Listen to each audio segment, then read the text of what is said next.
स्वागत है आप सबका मेरे YouTube चैनल माय क्लासरूम पर। आज का टॉपिक है कृषि और कृषि का आज हम लोग थर्ड पार्ट देखेंगे।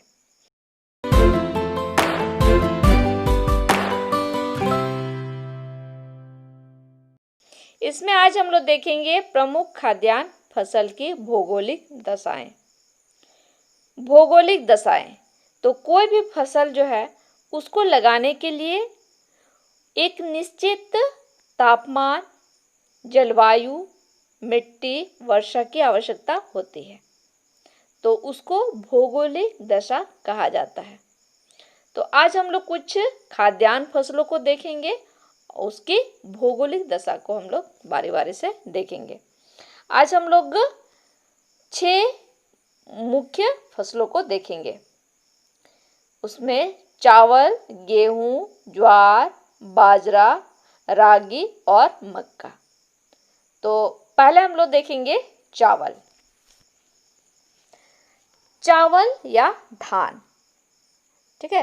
तो एग्जाम में चावल की भौगोलिक दशाएं या धान की भौगोलिक दशा आता है, ठीक। तो दोनों का एक ही होगा। भारत में चावल मुख्य खाद्यान्न फसल है। भारत में जो चावल है ये मुख्य खाद्यान्न फसल है। हमारा देश चीन के बाद दूसरा सबसे बड़ा उत्पादक देश है। चावल के उत्पादन में भारत जो है ये दूसरा स्थान पर आता है, ठीक है। पहला स्थान में चीन है। तो इसको इस तरह से भी आप लोग याद करके रख सकते हो कि विश्व में अगर देखेंगे तो सबसे अधिक जनसंख्या वाला देश चीन है और उसके बाद भारत है, ठीक। तो चावल के उत्पादन में भी सबसे पहला स्थान है चीन का और दूसरा स्थान पर है भारत। फसल का प्रकार, ये जो चावल है ये किस प्रकार का फसल है? तो ये खरीफ फसल है, ठीक। इससे पहले वाला वीडियो में हम आप लोग को बताए थे फसल को 3 भागों में बांटा गया है, खरीफ फसल, रबी फसल और जायद फसल। तो ये जो चावल है ये खरीफ फसल के अंतर्गत आता है। जलवायु, चावल की खेती के लिए मानसून जलवायु उपयुक्त माना जाता है, ठीक है। मानसून जो जलवायु हो ये चावल की खेती के लिए बहुत उपयुक्त है। तापमान, इस खेती के लिए तापमान 25 डिग्री सेल्सियस से अधिक होना चाहिए। मतलब इस खेती के लिए या चावल की उत्पादन के लिए तापमान 25 डिग्री से अधिक होना चाहिए। वर्षा, इस खेती के लिए वर्षा 100 सेंटीमीटर से अधिक होना चाहिए, ठीक है। तो जब भी आप लोग वर्षा लिखोगे वर्षा के बारे में तो सेंटीमीटर, उसको सेंटीमीटर में दर्शाया जाता है, ठीक है। और तापमान लिखोगे तो उसके साथ डिग्री सेल्सियस जरूर लिखना। मिट्टी, इस खेती के लिए मिट्टी जलोढ़ एवं काली मिट्टी उपयुक्त मानी जाती है। जलोढ़ एवं काली मिट्टी, ठीक है। लेकिन इसके अलावे भी ये उपयुक्त माना जाता है जलोढ़ और काली मिट्टी, लेकिन इसके अलावे भी भारत में दूसरे मिट्टी में भी चावल की खेती की जाती है। प्रमुख क्षेत्र, मतलब चावल उत्पादन के जो प्रमुख क्षेत्र है उसको हम लोग देखेंगे। तो भारत के उत्तरी पूर्वी मैदान क्षेत्र में, नेक्स्ट है तटीय क्षेत्र और इसके बाद है डेल्टाई क्षेत्र। तो चलिए इसको हम लोग बारी बारी से मैप में देखेंगे, ठीक है। तो चलिए हम लोग सबसे पहले देखेंगे उत्तरी पूर्वी मैदान। यह है उत्तरी पूर्वी मैदानी क्षेत्र। इसमें आएगा उत्तर प्रदेश, बिहार, पश्चिम बंगाल, असम, ठीक है। इस क्षेत्र में सबसे अधिक चावल की खेती की जाती है। उसी में सेकंड है तटीय क्षेत्र। तटीय क्षेत्र मतलब समुद्र का ये तटीय क्षेत्र, तटीय मैदानी क्षेत्र, इसमें चावल की खेती की जाती है। नेक्स्ट है डेल्टाई क्षेत्र। हम लोग जानते हैं, पहले हम लोग देखे हैं कि भारत के पूर्वी तट में बहुत सारे नदी डेल्टा है। तो उसको हम लोग ऊपर की तरफ से हम लोग बारी बारी से देखेंगे। तो सबसे ऊपर में है गंगा ब्रह्मपुत्र डेल्टा, ठीक है। इसके बाद है, उसके नीचे आइए उड़ीसा में, तो यहाँ है महानदी द्वारा डेल्टा बना है। उसके नीचे आइए आंध्र प्रदेश में गोदावरी नदी का डेल्टा, कृष्णा नदी का डेल्टा, और उससे नीचे हम लोग आएंगे तमिलनाडु में, तो यहाँ पर है कावेरी नदी का डेल्टा।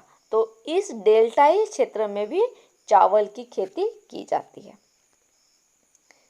चलिए नेक्स्ट है श्रमिक। इस खेती के लिए सस्ते एवं कुशल श्रमिक का होना आवश्यक है, ठीक। इसके लिए सस्ते मतलब कम खर्च में श्रमिक चाहिए, और कुशल श्रमिक मतलब कि इस काम में वो लोग निपुण हो, मतलब धान की रोपाई कटाई में ये लोग निपुण हो। चलिए नेक्स्ट हम लोग देखेंगे गेहूं, ठीक। चावल हम लोग देख लिए हैं, नेक्स्ट देखेंगे गेहूं। गेहूं भारत की दूसरी सबसे महत्वपूर्ण खाद्यान्न फसल है। तो पहला कौन है, तो सबसे अधिक यहाँ उत्पादन होता है चावल का, सेकंड में होता है गेहूं का। फसल का प्रकार हम लोग इसको जानते हैं, गेहूं जो है ये रबी फसल है। रबी फसल को शीत ऋतु में बोया जाता है और ग्रीष्म ऋतु की शुरुआत में इसको काटा जाता है। जलवायु, गेहूं की खेती के लिए शीतोष्ण कटिबंधीय जलवायु उपयुक्त है। मतलब शीतोष्ण कटिबंधीय जलवायु मतलब न अधिक ठंडा और न अधिक गर्मी वाला क्षेत्र। तापमान, इस खेती के लिए तापमान 10 से 15 डिग्री सेल्सियस उपयुक्त माना जाता है, ठीक है। बोते समय तापमान कम रहता है, क्योंकि हम लोग जानते हैं कि गेहूं को ठंडा में बोया जाता है, तो उस समय तापमान 10 डिग्री सेल्सियस और काटते समय 15 डिग्री सेल्सियस से अधिक होना चाहिए, ठीक है। बोते समय कम रहता है और काटते समय अधिक रहता है। नेक्स्ट है वर्षा। गेहूं की खेती के लिए वर्षा 50 से 75 सेंटीमीटर उपयुक्त है, ठीक। 50 से 75 सेंटीमीटर इसके लिए वर्षा होना चाहिए। मिट्टी, इस खेती के लिए जलोढ़, काप मिट्टी एवं दोमट मिट्टी, इस तरह का मिट्टी गेहूं की खेती के लिए उपयुक्त माना जाता है। प्रमुख क्षेत्र, गेहूं उत्पादन का प्रमुख क्षेत्र है गंगा सतलुज का मैदान, दक्कन का काली मिट्टी प्रदेश, पंजाब, हरियाणा, उत्तर प्रदेश, बिहार, राजस्थान और मध्य प्रदेश। इन क्षेत्रों में गेहूं की खेती की जाती है। चलिए इसको भी हम लोग मैप में देखेंगे। ये है गंगा सतलुज का मैदान, ठीक। गंगा और सतलुज नदी के द्वारा ये मैदान बना है, इसलिए इसको गंगा सतलुज मैदान कहा जाता है। तो इन क्षेत्रों में गेहूं की खेती की जाती है। दक्कन का काली मिट्टी प्रदेश, दक्कन का ये काली मिट्टी वाला क्षेत्र है, यहाँ पर गेहूं की खेती की जाती है। और उत्तर तरफ हम जाएंगे तो देखेंगे यहाँ पंजाब, हरियाणा एक ही जगह में है, पंजाब और हरियाणा। इस क्षेत्र में गेहूं की खेती बहुत ज़्यादा की जाती है। फिर उसी से इधर नीचे हम लोग आएंगे तो उसी से सटा हुआ इधर है उत्तर प्रदेश, ठीक। उत्तर प्रदेश में गेहूं की खेती की जाती है। फिर उससे हम लोग फिर बगल में देखेंगे इधर, यह है बिहार, बिहार में भी गेहूं का खेती किया जाता है। फिर ये राजस्थान, ठीक। हम लोग पश्चिम साइड जाएंगे, ये राजस्थान है। तो राजस्थान का पूर्वी क्षेत्र, ठीक। राजस्थान का ये जो पूर्वी क्षेत्र है यहाँ पर गेहूं की खेती की जाती है, और मध्य प्रदेश। तो इस तरह से बहुत बड़े क्षेत्र में गेहूं की खेती की जाती है। नेक्स्ट हम लोग देखेंगे श्रमिक। तो श्रमिक, इसके लिए भी सस्ते श्रमिक की आवश्यकता होती है, ठीक है। लेकिन हम लोग जानते हैं गेहूं का खेती आजकल वैज्ञानिक तरीके से, मतलब इसमें अधिक मशीनों का उपयोग करके खेती किया जाता है, ठीक है। मतलब इसका कटाई से इसका साफ करने तक पूरा मशीन का उपयोग किया जाता है। नेक्स्ट फसल है ज्वार। और ज्वार, बाजरा, रागी, मक्का, ये जितना भी हम लोग फसल देखेंगे इसको मोटे अनाज भी कहा जाता है, ठीक। तो ज्वार देश की तीसरी सबसे महत्वपूर्ण खाद्यान्न फसल है। ज्वार जो है देश की तीसरी सबसे महत्वपूर्ण खाद्यान्न फसल है। तो पहला फसल कौन सा है? तो चावल है, दूसरा है गेहूं और तीसरा है ज्वार। फसल का प्रकार, ज्वार को खरीफ फसल के अंतर्गत रखा जाता है, ठीक है, क्योंकि इसको जून जुलाई में बोया जाता है। यह फसल अधिक वर्षा वाले क्षेत्र में लगाया जाता है और अधिक आर्द्र प्रदेश में लगाने के कारण सिंचाई की आवश्यकता नहीं होती है, ठीक। और क्योंकि इसको बरसात में लगाया जाता है, मानसून वाला ये में, तो इसीलिए मतलब कि सिंचाई का आवश्यकता नहीं होता है, ठीक। प्रमुख क्षेत्र, ज्वार का प्रमुख क्षेत्र है महाराष्ट्र, कर्नाटक, आंध्र प्रदेश और मध्य प्रदेश। इस क्षेत्र में ज्वार को मुख्य रूप से लगाया जाता है। नेक्स्ट हम लोग देखेंगे बाजरा। बाजरा भी, ये भी मोटे अनाज के अंतर्गत आता है। यह बलुआ और उथली काली मिट्टी पर उगाई जाती है, ठीक है। ये बलुआ और उथली काली मिट्टी पर उगाई जाती है, मतलब कि ये रेतीली वाला मिट्टी पर उगाया जाता है। फसल का प्रकार, ये भी खरीफ फसल है। प्रमुख क्षेत्र राजस्थान, उत्तर प्रदेश, मध्य प्रदेश, गुजरात और हरियाणा। इस क्षेत्र में बाजरा मुख्य रूप से लगाया जाता है, लेकिन हम लोग जानते हैं हमारे क्षेत्र झारखंड में भी पहाड़ी क्षेत्र में इसको लगाया जाता है।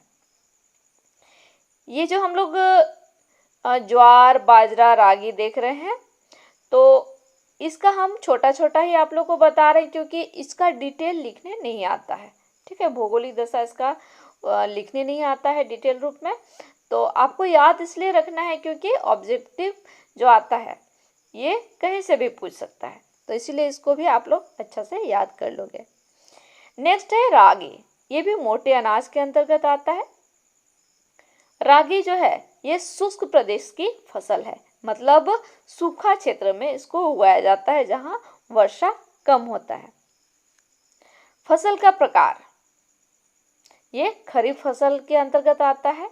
इसको भी जून जुलाई में लगाया जाता है। मिट्टी लाल, काली, बलुआ, दोमट और उथली काली मिट्टी। तो ये जो रागी है इसके लिए बहुत उपजाऊ मिट्टी का आवश्यकता नहीं होता है। इसको कोई भी मिट्टी में उगाया जा सकता है। प्रमुख क्षेत्र है कर्नाटक, हिमाचल प्रदेश, उत्तराखंड, सिक्किम, झारखंड और अरुणाचल प्रदेश।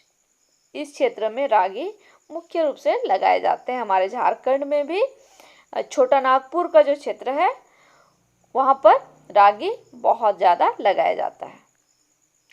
नेक्स्ट फसल है मक्का। ये भी मोटे अनाज के अंतर्गत आता है। मक्का या उसको मक्का भी कहा जाता है।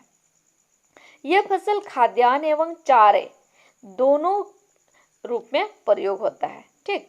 चारा के लिए भी, मतलब पशुओं को खिलाने के लिए भी, और यह इंसान के खाने के लिए भी उगाया जाता है, ठीक। फसल का प्रकार, यह खरीफ फसल, ठीक है, खरीफ फसल के अंतर्गत आता है। यह एक खरीफ फसल है, ठीक। कुछ राज्य में यह रबी फसल भी है।